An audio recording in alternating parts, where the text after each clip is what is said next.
All right, and welcome back. This is Module 2 for C# Fundamentals. Welcome back, Darren. Welcome back, Jerry. Are you nicely refreshed? I'm nicely refreshed, ready to go. Raring. All right. What are we going to talk about in this module? We're going to talk about constructing complex types. So how do we actually start to build out and use this wonderful type system in modeling types that help us solve problems? We're going to start talking about object interfaces and inheritance, so really driving into those areas and really exploring those capabilities. And then we're going to touch on generics, one of my favorite parts of the C# and .NET Managed Runtime. Beautiful. Okay. I got to say it again, we're going to be covering so quickly these things that need a day each. Exactly, yeah. Brief skim with occasional scary deep dives. You're going to love it. Yeah. Okay, so constructing complex types.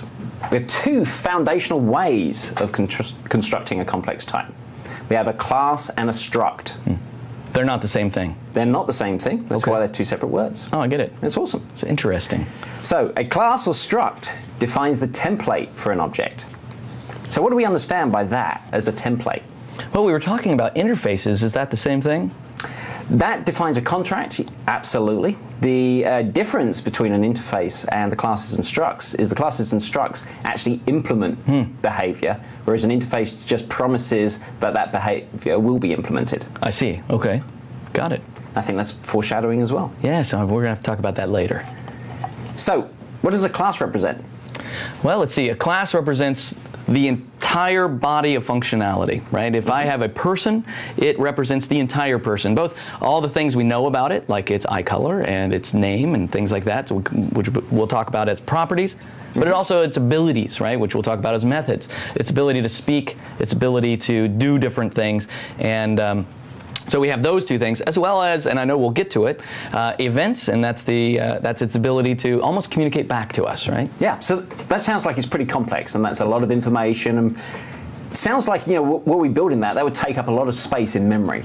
Yeah, no doubt. So, you know, we probably want to employ Depends on the person. It's very true, very true.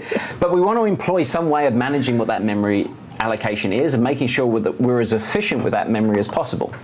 So that really is why we have reference types within the managed runtime. And so a class is used to define those kind of complex behaviors, and an instance of a class is a reference type, which is a pointer to where that object is. So when we're talking about the person and all of its capabilities and features, am I talking about a class or am I talking about a struct?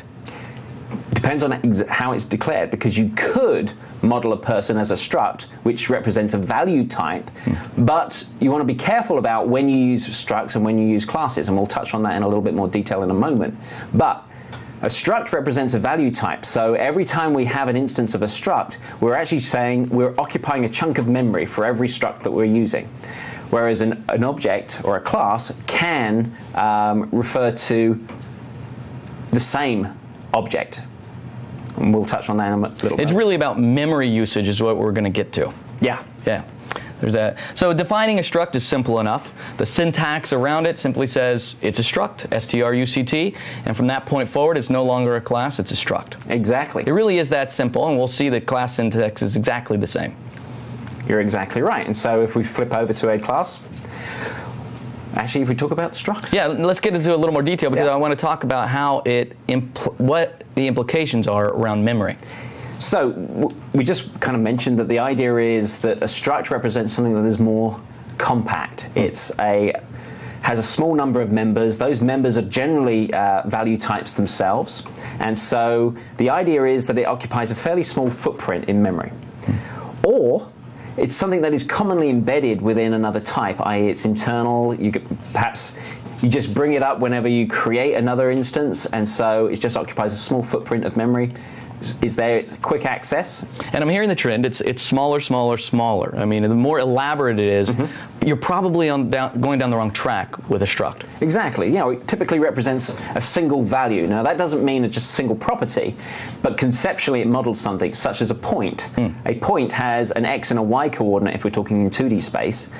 And so a point struct has an x property and a y property. So it has two properties, but logically it's a single value. Exactly. Yeah. You know, the same thing with, say, you're defining a rectangle. Right. You know, you have an origin, X and Y, and you might have a width and a height. Again, conceptually, it's a very small value that you would reuse. This would be extremely important if you have lots of rectangles. Yeah. Yeah, we'll talk about that. Exactly. Typically, you want to make sure that these types are what's called immutable, which means they don't change over time. So you give it a value and you retain that value. That allows you to make certain assumptions about how you're going to use this. It's consistent. And if you want to change those values, in fact, you would end up creating a new type. Yeah, and so if I'm interacting with a struct constantly, changing its values and all of the pieces like that, again, I might be going down the wrong track with a struct. You might need to think about your strategy that you're using there. One other aspect is it's rarely boxed, and we'll talk about that in more detail, but it's a performance Does this have to do with, this has something to do with Christmas? Boxing? Absolutely. No, pugilism, in fact. Ah, good. You know, Javier, I was just bringing it home. Yeah, so basically boxing is, as I mentioned, something that we need to consider for performance. One of the key reasons you would use a struct is if you're doing a lot of computation expensive activities, the abstraction of having a reference type introduces additional steps if you want to access and manipulate those properties. So if you're doing some very intensive math computation, you may wish to use structs instead of classes, because that is just going to be quicker. And if you're iterating through that many, many times, then it will be faster access. The flip side is there's a memory concern if you're creating structs continually within one of those loops. All right, so let's talk about classes now. So obviously I'm going to create something that's going to be, say, a little more elaborate. I'm going to interact with it. It's going to hold more data, maybe a series of points. Now I'm headed towards a class instead of a struct. Yep. And a class, we see the syntax. The syntax is just as simple. Just create it and start implementing on the inside of it. A class is special, it is a reference type, and to be different, a reference type is a pointer. It basically points to the location in memory where that object instance is stored. And where that becomes powerful is we can have multiple references to that same object without duplicating that object's definition in memory. So if I have a single dog, let's say that's my class, and I say there's the dog, and there's the dog, and there's the dog, and there's the dog, I've got 4. But in reality, in memory, I have 1, and all 4 of those are pointing back to the same one. Exactly, and that's very efficient, especially if we start moving things around and passing them as arguments to methods. And by contrast, if I had a struct and I said there's a dog, and there's a dog, and there's a dog, and I have 4 dogs now. You have 4 dogs, and there's no relationship between those once you've created them. Yeah, that's right. They don't know about each other, and certainly manipulating one doesn't manipulate the other 3. Where if I manipulate the first class of dog, because it's a reference, I'm actually updating the one and only reference of it. And so all of them get updated at the same time. Absolutely. So there's some interesting things about a class in terms of you can decorate it and describe exactly what type of class it is. So you could turn around and declare animal is a static class. Static class. Now this is interesting because I think we're probably going to be talking about invocation or instantiation, and that is to create the actual instance of a class. Yeah. Static is not doing that. Static, you can't do that. It's actually, the compiler will prevent you from creating an instance of that class. Why would you possibly do that? Why would you create a class only not to be able to instantiate it? Because you can expose some static methods on that class, and so you can then just directly interact with those things. And what's key about that is there is no state being managed within a static class. It is effectively stateless. It just provides you with a series of behaviors. Almost like a library of interactions and activities that it can do without the cost of instantiation. Exactly. Yeah. I like it. That's static. We can also choose from abstract. And abstract, just like static, cannot be instantiated. Exactly. But the key difference here is the abstract class is actually an incomplete class. It may define behaviors that need to be implemented by anybody that inherits from that class, but it effectively is incomplete. It basically states that we are creating a template that needs to be inherited. Now, and we'll be demonstrating a lot of these capabilities shortly. We'll be bringing up a console application and going through some of these abilities. And so an abstract class is important because it kind of goes back to the dog. If you have an animal and it inherits from, and you have a dog and it inherits from animal, nobody is going to instantiate an animal because there's no such thing as an animal. There's only a dog and then a cat, right? That's what really is there. And so you would mark those as abstract. BitLocker I rebooted, but it asked me again. Okay, and then the final kind of modification we can place on a class is we can turn around and say it's sealed. And so sealed is one of these almost paranoid things you can do to a class. You can turn around and say, this class definition cannot be extended, nor can it be inherited from. And so you turn around and say, I have absolutely nailed this specification of this object, and nobody else will be able to go in and extend it any further, except if we use extension methods are right, but it's still don't break encapsulation. They do not break encapsulation, and it doesn't make available some of the internal data, right? It just adds to the functionality. Yeah. Let me show you something interesting. So when I create a class, and so this is I'm going to create a quick class here in a file, and let's call it dog. And so if it was dog, and I'll call it dog1 just to make the point here. One neat thing I can do with a class is I can mark it as partial. And this is important because a class definition could be extremely large.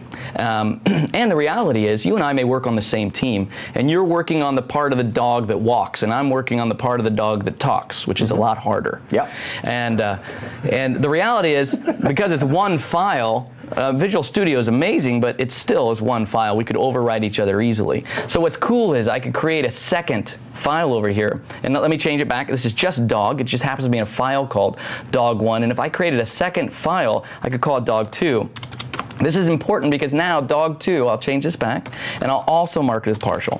Now because they're inside the same scope, and that scope is its namespace, that's one class. Is spread across two files. You can go into dog1 and make all of your walking logic. I can go into dog2 and do all the walking logic. It's not two classes, Darren. It's one class, and the compiler knows what we're doing. And when it comes to actually compile my application, it becomes a single class again. But it allows us at dev time, right, to be able to be much more productive. I don't have to wait for you to finish walking in order for me to start implementing talking. Very nice. That's awesome. But I think there's another really useful scenario for partial classes, and that's when we're using something like, say, Entity Framework, which generates a lot of classes for us. Yeah. One of the great things about those types of tools is they generate code that we can use. If we didn't have partial classes, how would we be able to put additional behaviors in there? Well, now that you mention it, man, if we didn't have code generation, imagine how much typing we'd have to do, exactly. Right? And we know the Visual Studio uses T4 templates to create most of that for us, and of course Entity Framework leverages that as well. But you say, you're right, it generates those classes, but the important part is it generates over and over and over. And so if we have our class definition that it's generated and we go in and tweak it, it'll just override all of the changes that we did, right? Because it is generating over and over. Partial classes allow us to cut it in half and say, don't overwrite my changes because they're in this file. We don't even have to tell Entity Framework or whatever code generation piece we have about it. Yeah, that's a very valuable piece. And I actually meant that earlier when I was saying I was going to implement talking, because I wouldn't actually write it. I would just code generate it. Yeah. Okay. It was great that you went into Visual Studio there and showed some code. We just want to point out that the first module was very introductory, and that's why we had a lot of slides. Moving forward, we're going to be in Visual Studio a lot, demonstrating some of these key code concepts and so on. Just want to make sure that's clear. Now, so let's look at dog again. So I've marked it as partial, but look what else I can do. I can mark it as public. And so public has a special meaning, right? I mean, we're going to go through all of these different keywords, and the core piece is public allows me to create a class, or its members can be marked as public, and public is a special keyword that says anybody can see this. If you're referencing my assembly, if you're referencing my code, public means this is for you. Go, right? And then it allows me, it's basically around that wall of encapsulation, I'm now identifying where the windows are. So if I were to go say there was a method, say let's avoid, you like foo or bar? Let's go foo. Okay, so if I had a method, let's say, called foo, I could mark it as public as well, which means come use me. But I could also mark it as private. How does private different? How is private different from from public? Well, private really impacts the scope of availability of that method. Where can it be used? So if I declare something as private, I can only use it within the context of the dog class. So another method in dog could call foo. Yeah. However, anybody external to the foo class or the dog class cannot see foo. This truly is the beginning of encapsulation, where I say, this is the black box, stay away, nobody can ever see foo. You instantiate dog, dot, and foo doesn't show up. Exactly. But let's say I have bar, and I do want it to show up. But public is really too public, right? I want to make it a little bit more constrained. What are my other options? So if you want to be able to refer to it within the same assembly, you could mark it as internal. Internal, all right.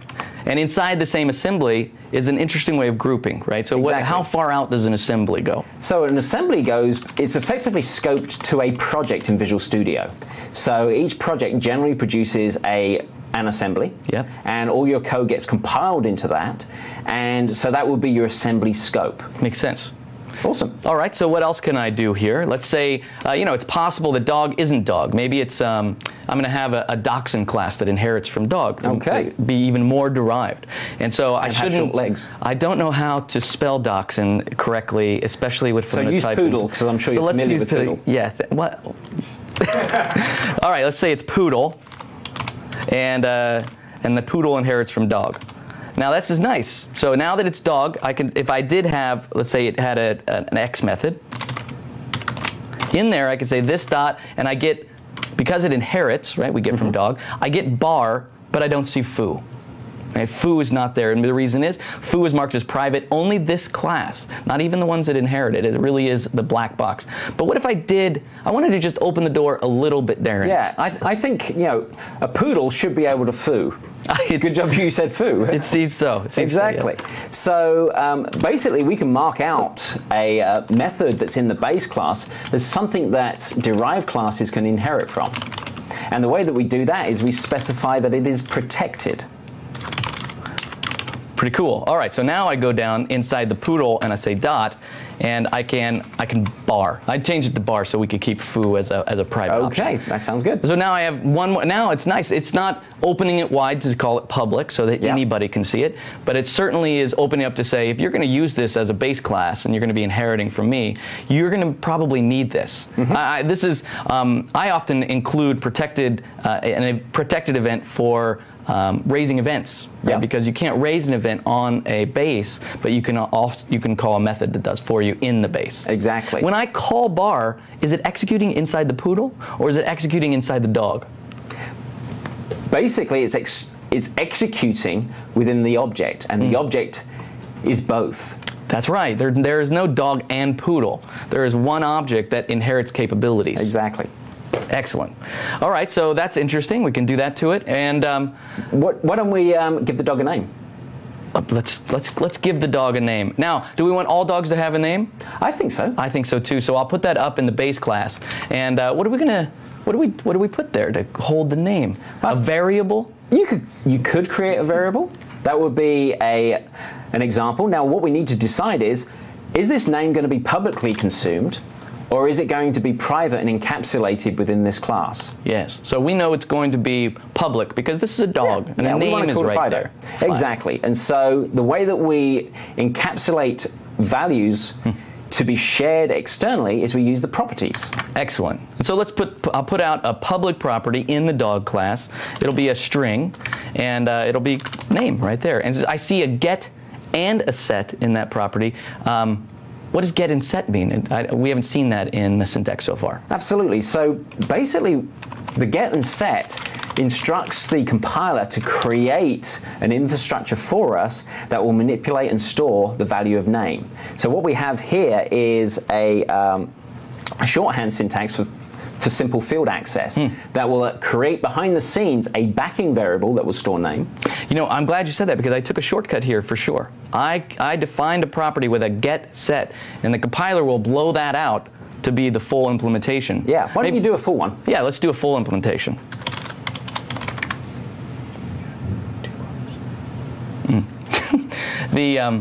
Okay, so here's the full implementation. And what's special about it is not just that it has a get and set, but it also has this private member. Okay, what do we call that? I think backing store? A backing store, that's exactly right. So you're going to set the name, and in fact, I should have made it a string here, and we'll call it a, let's see, name, N-A-M-E, that's right, and we'll call the property.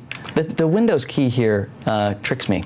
It does? It does. It's because I'm trickable. All right, so we'll call that name. And all right, so this is the long form implementation of a property. Why would I do this? It seems to me that the shorthand form is better. Right? Because it's less code. Earlier we were saying less code, more maintainable, fewer bugs. Absolutely, and I think that's why they introduced this syntax. But the longhand version gives us the ability to actually change the property to string, and we're all debugging in our exactly. heads. Just show off the syntax. I know, we can't help it. It's code. It's like we see those wiggly red underscores and we have to fix them. So, but what this allows us to do is additional actions whenever we're interacting with this property name. So we have the ability to extend the getter, which is fundamentally a method that interacts with the backing store. And not only do we say return the name when we say get, we could also initiate some other actions, such as do some diagnostic output, write to the console. Right. So if I have a setter coming in here, one of the things I might want to do is look at value. And that's the reason I might blow it out a little to say, if you're going to try and set the name, you can't set it as something. Yeah, you might want to validate it. Oh, is that foreshadowing? We'll have to talk about that later. Exactly. Excellent. All right, so often you'll see properties as that shorthand because it really is just holding a value. One interesting thing, can I do this? Can I put a keyword like this in the setter? You absolutely can, and that's pretty powerful because what we're doing here is we're suddenly becoming very expressive with the encapsulation of this class. What we're turning around and saying is, in this scenario, for whatever reason, we are stating that you cannot arbitrarily, during the life cycle of this object, change the dog's name, which actually seems like a really good idea because Fido is going to get confused if you keep changing his name. That's right. So what we're actually saying is the scope of the name is shared publicly for consumption, but can only be created from within the class itself. So we know there are three basic pieces to an object. We know that it has properties, which we're looking at here, and we see methods, which we can do, and we also can have events on them as well. The keywords are changing from one to another. Public is public, or what is it special when I get to events and when I get to methods? No, that basically specifies the accessibility of all of these objects in exactly the same way. So if you have a public method, a public property, a public event, then they're publicly accessible. Same with protected and so on. So foo is pretty simple, right? It's the classic demo here. But what if I were to create a more sophisticated method? What if I were to create a method that I needed to pass things to, a method that maybe even gives me something back? We can create something complex around that. Let's build something out for that. Sure. We've got a dog. A dog is going to speak. Okay. Good enough for you? Sounds good to me. All right. So we'll make it public because a dog, I guess, can speak. Anybody can tell a dog to speak. Yep. Huh, they really can, too. They can. It's really neat. Yeah, they're often disappointed, but I think... So now, a speak is not going to give anything back. It's going to cause something to happen. Exactly. So we'll mark that as void. But void is special. What does void mean? Void basically means that the method doesn't return any value whatsoever. Okay, void, nothing. Nothing. It's telling you what it returns. Yeah. Nothing. It is very expressive, that's for sure. All right, so I wanted to speak, let's say I wanted to speak something specifically. How do I pass it into it? So then we would specify a parameter Okay. on the method signature. You know, and the syntax declares that we would place that within the parentheses. So I might pass in what it's supposed to say. Exactly. And And so so what you've done there is said that what is a string. And the only thing you can ask it to say are strings. You couldn't ask a poodle, let's say, to say a decimal. Not without doing some form of conversion. You would be a YouTube hit. Yeah. No doubt about it. All right, so here, this is going to be to do. It's a complicated thing to get a dog to talk. It's a complicated thing, and you don't have code generation running right now. I don't, not yet. Right. Just right-click, go. That's exactly right. And so that's very powerful to me. Now, what if what people ask dogs to speak is always the same thing? It's very redundant. I'm appreciative of C# making me productive. How could I make other developers productive? Right? Are we not? Oh, with defaults. I jumped ahead, but exactly. Let's do it anyway. Exactly. Why not? Go ahead. Yeah. So basically, if you're passing in a common command and you want it to suggest to the developers that this is a standard way of utilizing it, and you want to give hints around it, you could specify a default value for that command. Which is easy enough as just saying equals in the actual signature of the method. Yep. All right. So you might say bark. Right? And that's the default what you ask a dog to speak. Okay. Anything else would be amazing. It would be pretty good. Not bad. So, although I've heard that dog that says I love you. Have you heard that one? The dog. I love you. You've never heard that? No, I have not. I love you. Never heard that? I believe you. I think it's a dog. I believe you. Thousands wouldn't and probably don't, but... Have you ever heard the goats that scream? They're equally hilarious. Okay. Oh, man. Yeah, you spend much too much time on YouTube, apparently. Oh, well... It's a learning experience. That's right. That's right. All right. So now my dog can speak, and the to-do will implement it here for us. All right. So let's talk a little bit more about method signatures and make sure we understand parameters. So I have created what we're passing into this method, and that is an argument. The value that you pass into a method is an argument, yes. When you specify a method, you can specify its signature, which includes the parameters that method receives. So the signature is a method that doesn't return anything, named speak, that takes a string. And is publicly accessible. And is of course, yes, and is publicly accessible. That really is the signature that makes it unique. I couldn't have another method that's identical to that in the same class. You could not, because then for the compiler's perspective, that would be ambiguous. So ambiguity is measured based upon the signature of your class, or of your method, I should say. However, you could implement it if you change the signature. So how could we change the signature on this one? Well, I suppose I could have another method. Well, I'll just have it right below it, also called speak, but I want to make it different. And maybe I say integer times. How many times is it going to speak?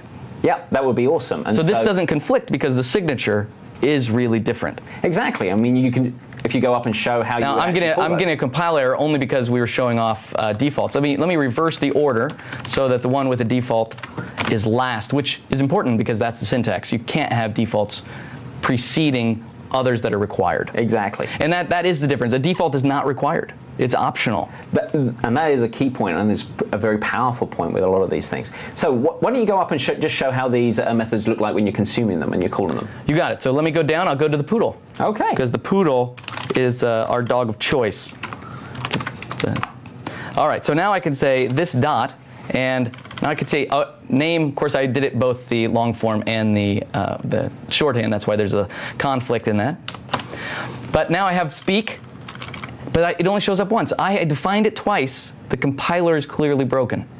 No, this is part of the power of the language. Now, if you actually start to implement it, what you will see with IntelliSense is it's detected that there are two implementations of speak which have different signatures. Yeah. And so you will actually get the option to choose which signature, just to hint which one. The other key great thing here is it's actually showing you your default value, so that you know that you could just close that off. If you wanted to use the default value, then you could just choose to use that and implement it straight. So if I say woof, it will not call the method we created that implements times. Exactly, because it knows this matches the first signature, and I won't call the second one. But if you wanted it to woof twice, yeah, I could just say 2 comma, just like that. Excellent. Yeah. Now let's say I had a third parameter. I'm going to go ahead and add another one here to bark, and it's going to be it'll be a Boolean of whether or not to sit while he's doing it. Okay. If that's all right with you. And we'll just say, usually they will, so we'll go ahead and do it, right? Okay.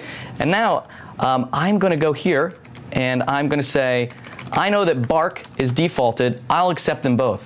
Now what's interesting is I'm only passing one value into this. Yep. Which of the methods is being called now? Because this signature only has one, so I would assume it's this one?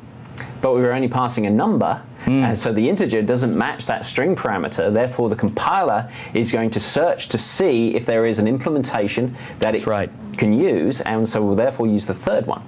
So we default to this one, or I'm saying, or better, we call this one because of the defaults that are being kicked in, actually give it several signatures. Correct. Yeah. And so what if I wanted to call times, Darren, but I did not need to change what? But I did want to indicate whether or not the dog should sit while he's speaking. So you could do that in the longhand way, which would force you to supply the value. Like this? Exactly, which is inefficient. Or we could use named arguments. Okay, so I just want to pass in true, and I assume it's like this.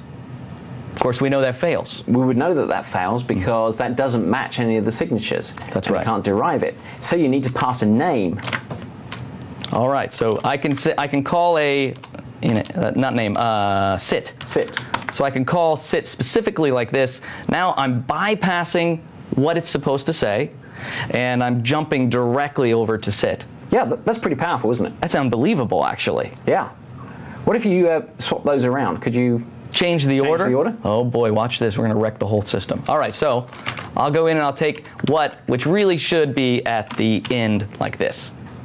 Now we'll see that it doesn't work.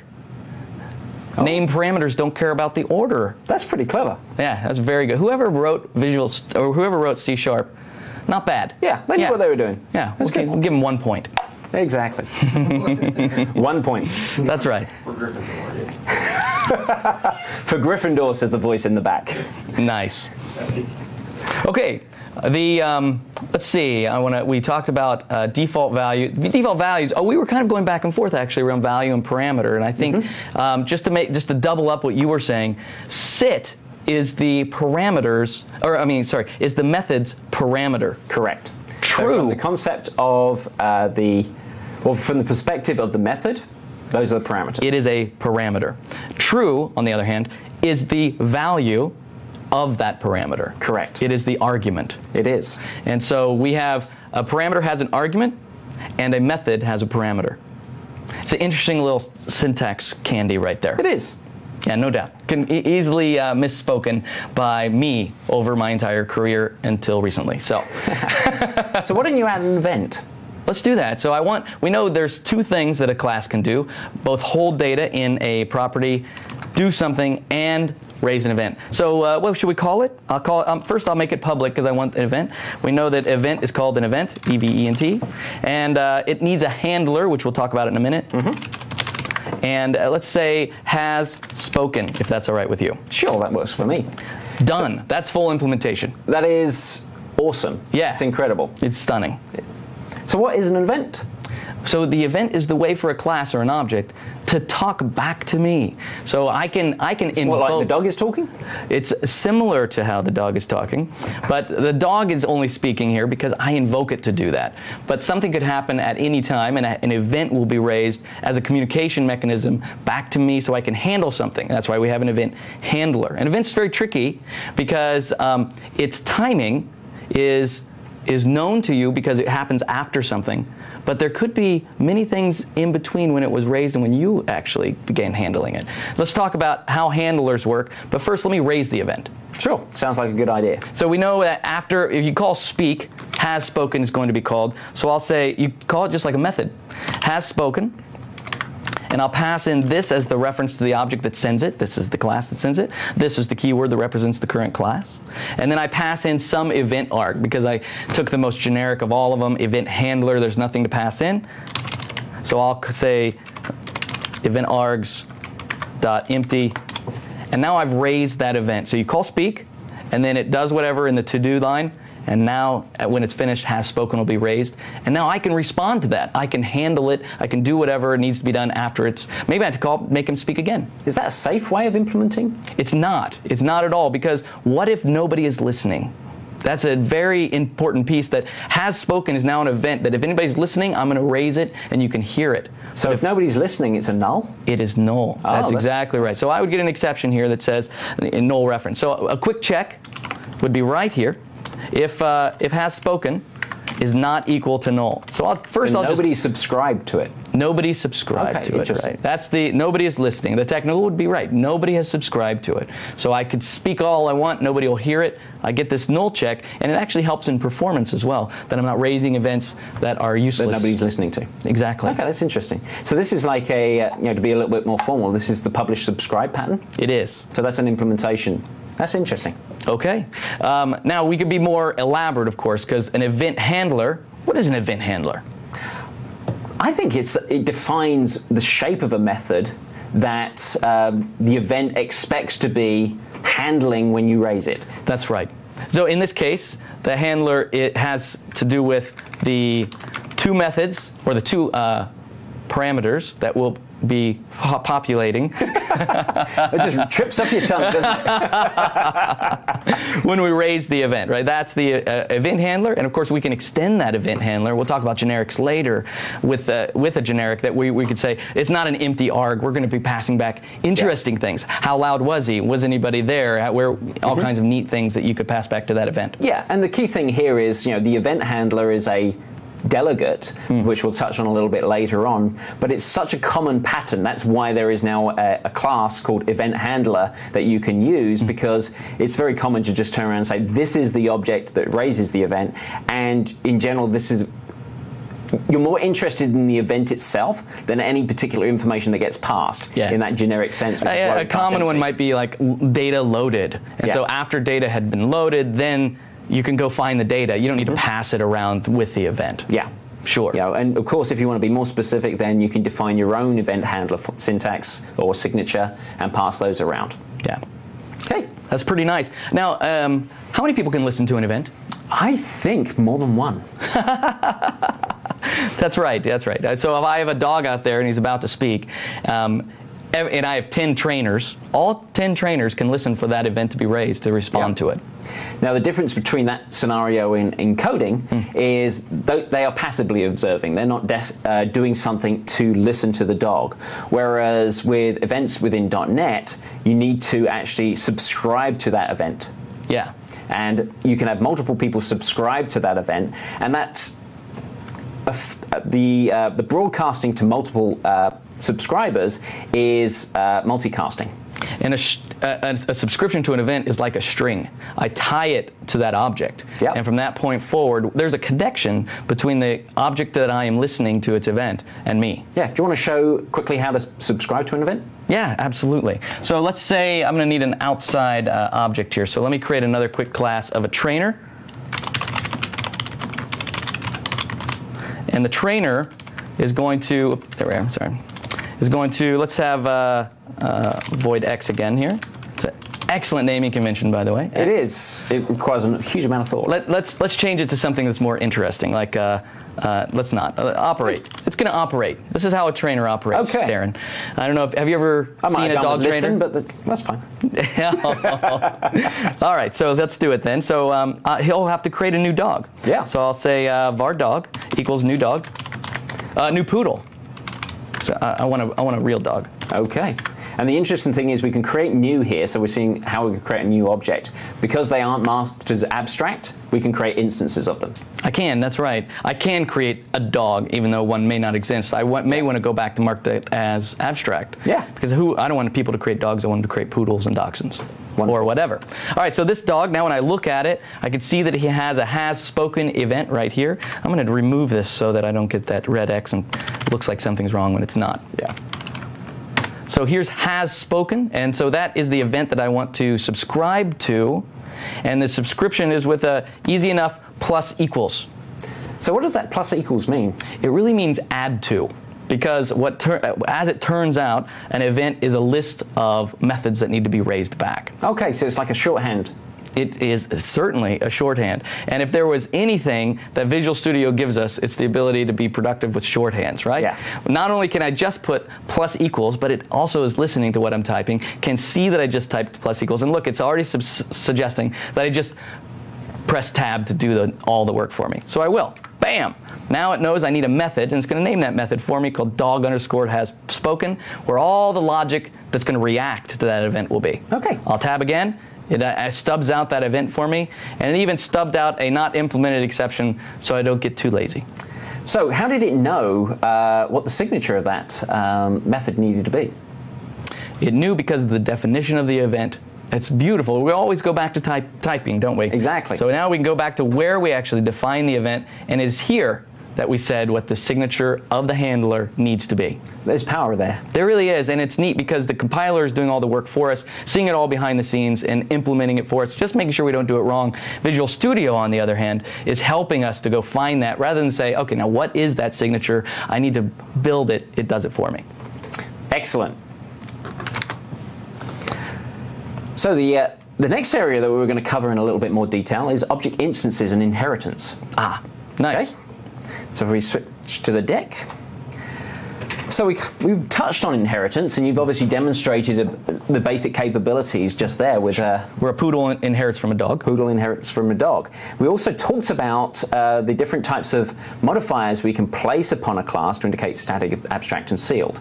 So we show how that if we'd marked the dog as abstract, we could never create an instance of a dog, but we can create instances of a poodle. If we had marked the dog as sealed, then poodle could never inherit from it because it is sealed, so it cannot be inherited from. Exactly. We've spoken earlier about the idea of virtual methods, the idea that a virtual method can have implementations, but the key thing is we can change that implementation in the derived classes, which is an interesting... It's very powerful, too. It allows you to really control where things are going to be run. And so, if we kind of look at this inheritance hierarchy that we've put together here, so we have class 1, class 2, and class 3, and we have some code here that really outlines those classes. So we can see that class 1 implements string name, okay? Class 2 inherits from class 1, and we've seen that syntax from Jerry's demo earlier on. Class 2 also defines a property called age. So now we have two properties. We have two properties. And class 2 has name inherited from class 1 plus age that is defined itself. Class 1 does not have age because it's up the hierarchy, not down. Exactly. And then we have class 3 that inherits from class 2, which means it gets all the crunchy goodness that class 2 defines, plus it also defines its own property called address. So if I was to create a new class 3, I would have an object that has 3 parameters, or 3 properties rather. Right. Name, age, and address. And if you were to create class 2, you would only have 2. Yeah. Yeah, and 1 would only have 1. That's fascinating. Now, from speaking back to polymorphism, I could cast up that tree if I did have a class 3, and it wouldn't lose those capabilities, or it wouldn't lose those properties. But because I'm casting it up and treating it like, say, like class 1, I don't see those. You don't see those. They are still there. I've just cast it up to look like class 1. To a certain extent, what we've changed is the publicly exposed shape of that object, but we haven't really changed the essence of what that object is. Yeah, that makes sense to me.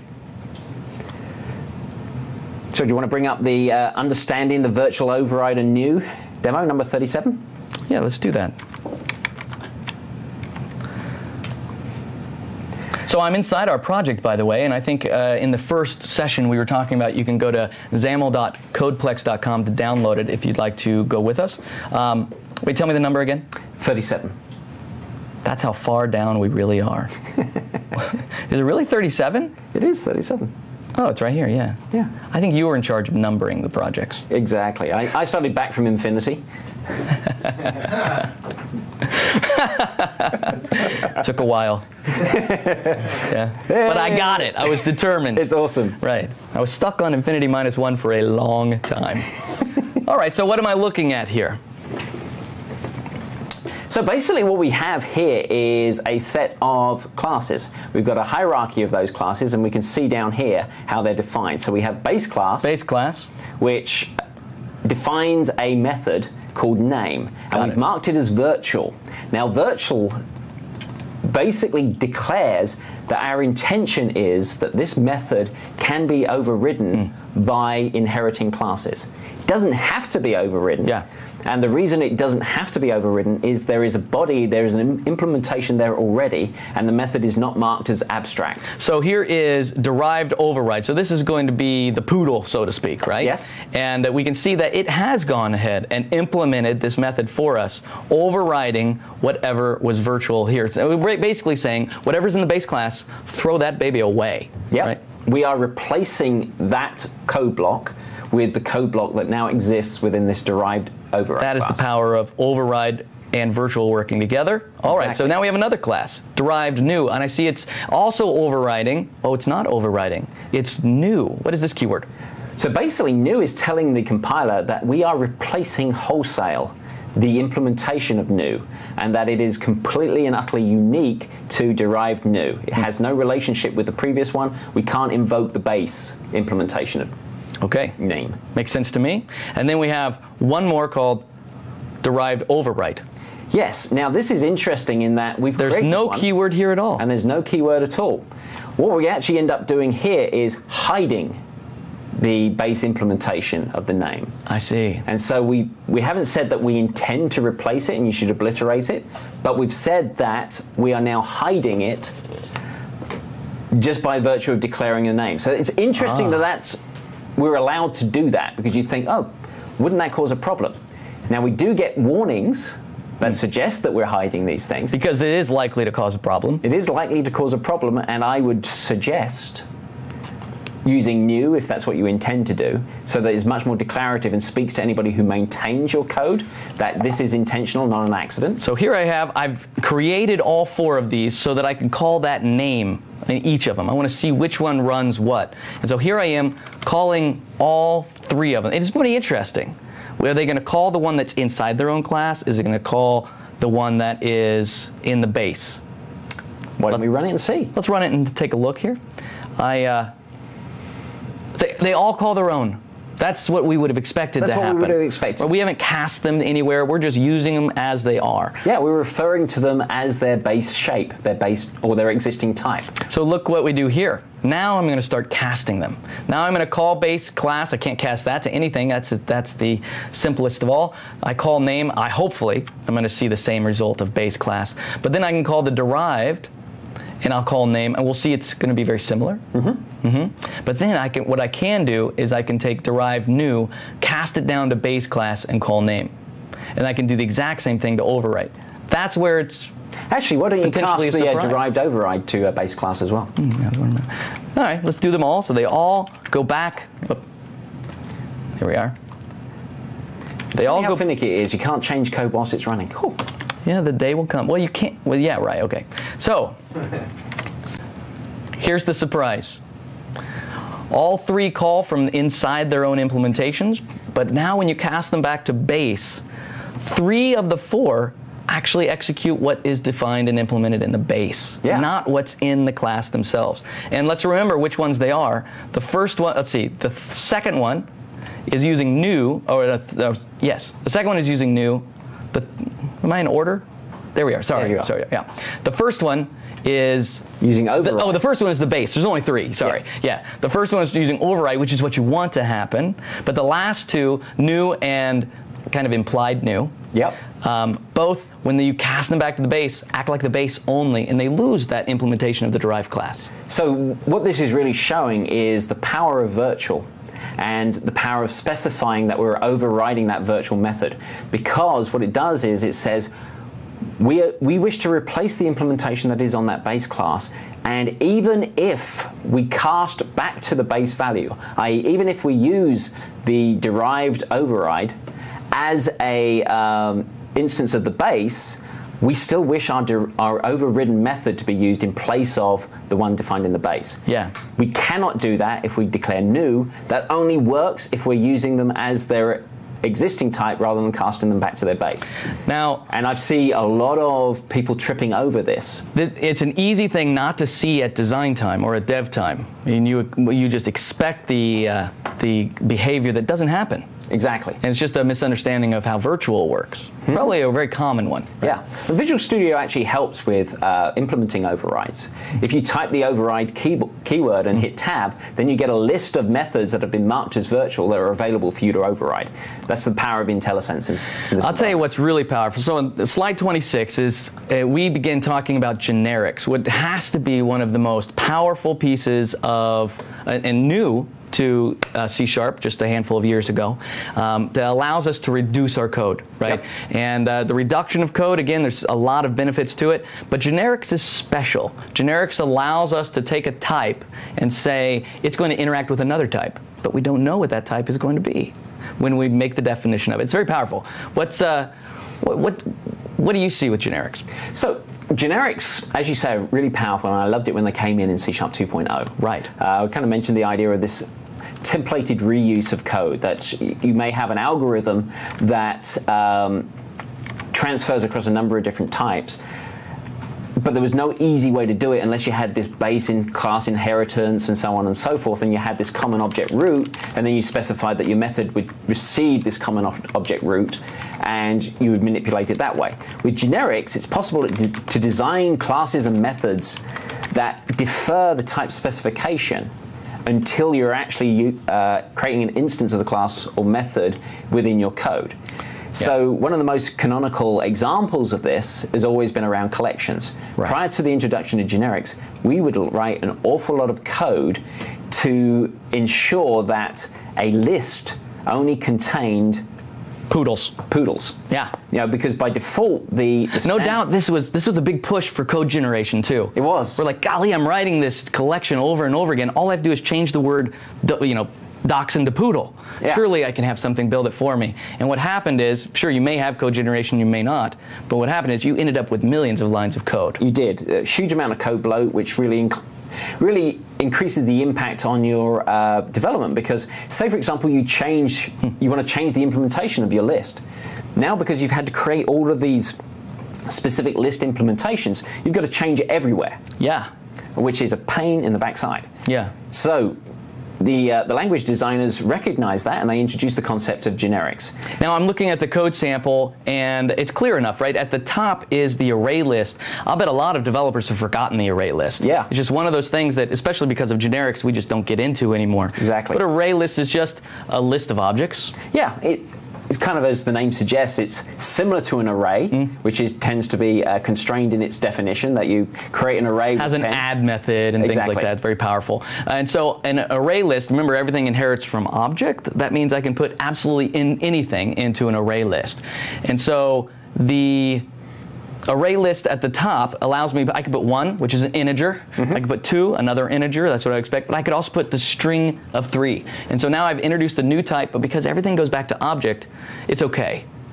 Right? Exactly. Because it's a generic kind of list. Now, the second sample is really cool because that shows the implementation of list that is generic. And so it's dangerous, I think, to use an array list because you never know what you're getting into. You don't know what it is. As you iterate through that list, you always have to check. Is this really an integer? Then I can use it like an integer. I mean, what you've got there is the declaration, the variable name, objects, tells you that it's going to be objects. But say you turn around and said the variable name was dogs, you would imply from the variable name that it only contained dogs. Right. So when you took it out and tried to cast it from an object to a dog, and it threw an exception, you're in a lot of trouble. The developer is really at the victim of this. Exactly. Generic solves it. It allows us to say it's like an array list, we just call it a list.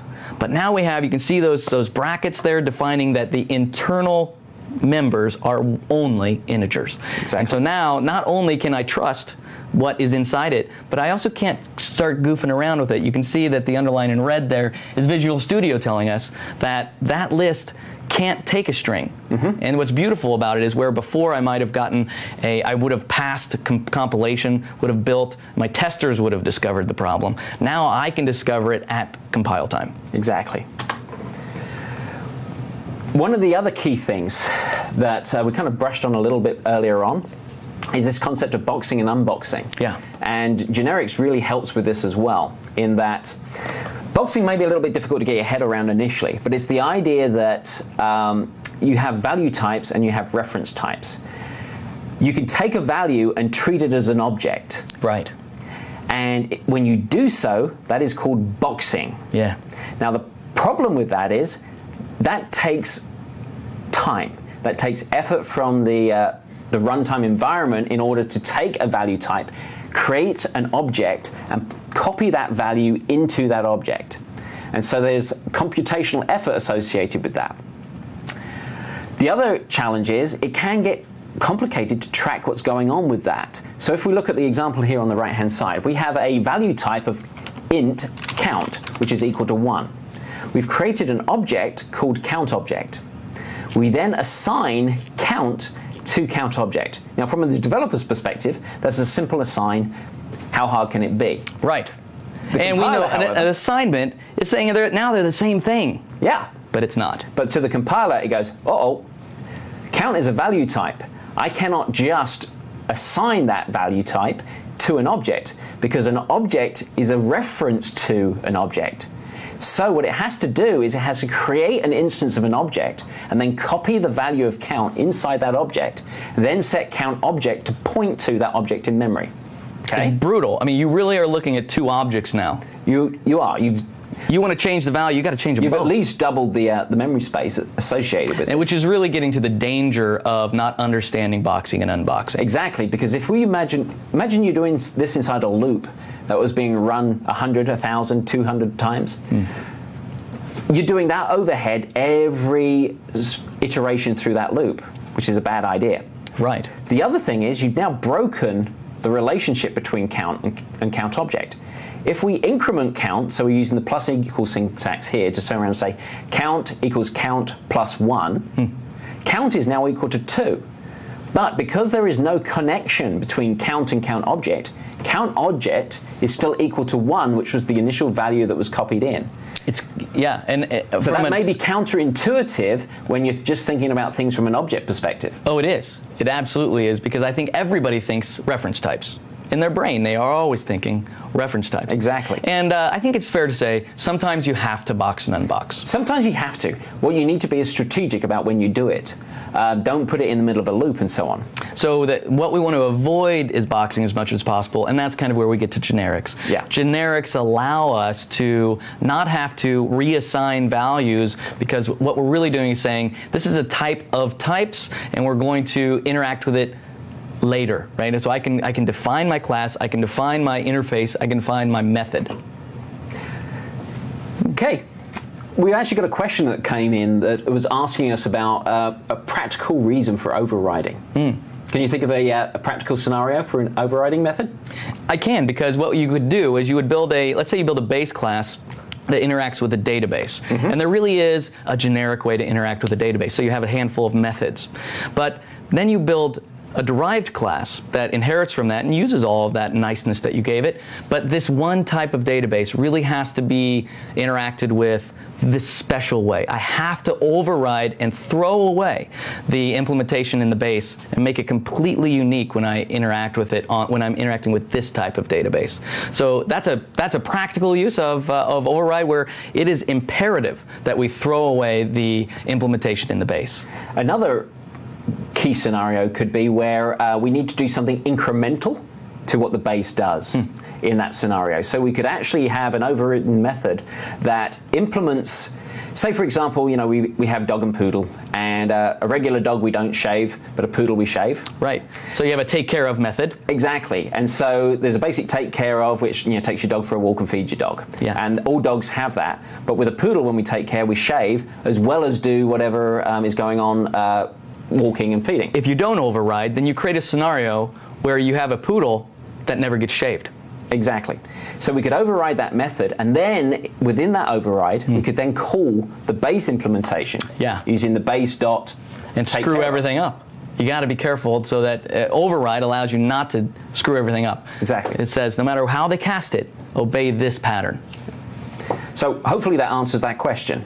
We will come across it in many other scenarios as we go through the day, for sure. Yeah.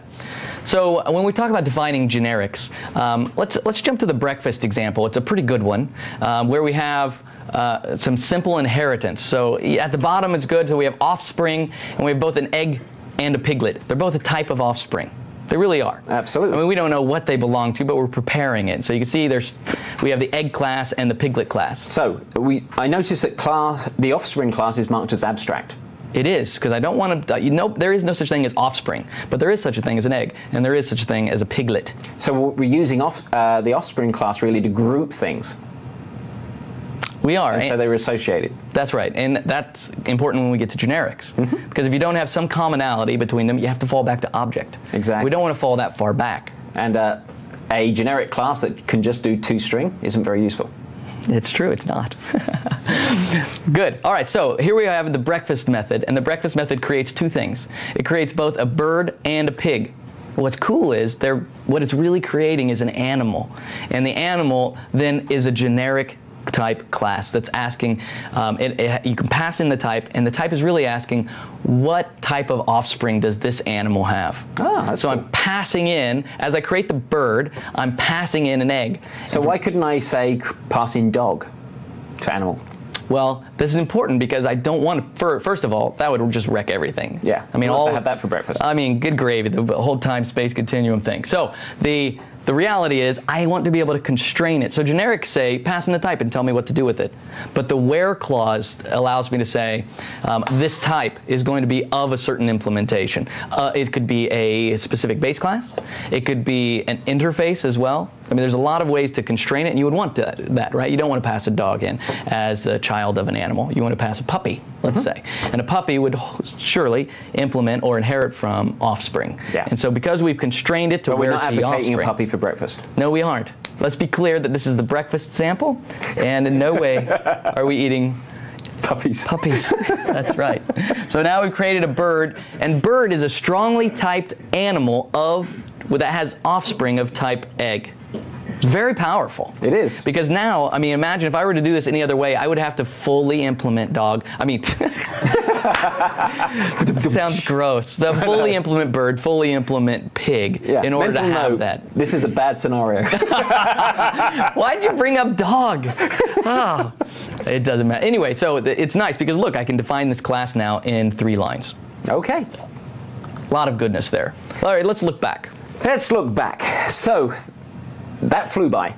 And during that time, we went through the scenarios of how you would create complex types, how you can interact with those types. Keywords that make them very special. Exactly, how you can constrain interactions with them, when they can be instantiated, if they can be instantiated at all. Right. And some you don't want to be instantiated, including static. Exactly. Then we also talked about object interfaces and inheritance, and kind of described how we can share behaviors from a base through all the derived classes. Or define a contract that describes what that object is, but doesn't offer its implementation yet. Absolutely.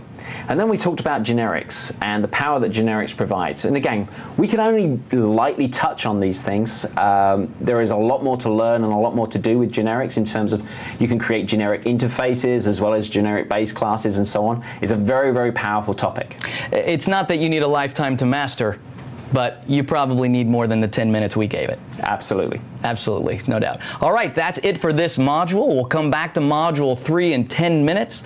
And between now and then, go take care of business.